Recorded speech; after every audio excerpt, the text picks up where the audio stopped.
Api dengan cepat menghanguskan rumah warga di Jalan Macini Gusung, Kecamatan Makassar. Jarak rumah yang berdekatan ditambah material rumah yang mudah terbakar membuat api dengan cepat merambat ke rumah lainnya. Pemilik rumah histeris saat menyaksikan rumahnya hangus terbakar. Api baru dapat dipadamkan setelah 21 mobil pemadam kebakaran diturunkan ke lokasi kejadian. Belum diketahui pasti penyebab kebakaran ini. Sementara itu, 2 orang warga diamankan polisi.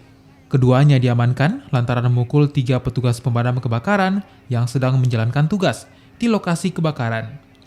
Aksi pemukulan petugas terjadi saat 2 pelaku berusaha merebut selang air dari petugas damkar. Akibat aksi pemukulan ini, 2 petugas mengalami luka ringan, sementara 1 lainnya dibawa ke rumah sakit. Iya, pesan saya kepada masyarakat, kita sangat terima kasih kalau memang ada niat membantu. Tapi dalam hal ini, kalau kita pertama datang untuk set-up di TKP, seharusnya diserahkan dulu kepada orang pemadam, supaya kita lebih tahu di mana penjalaran apinya yang semestinya kita harus padamkan.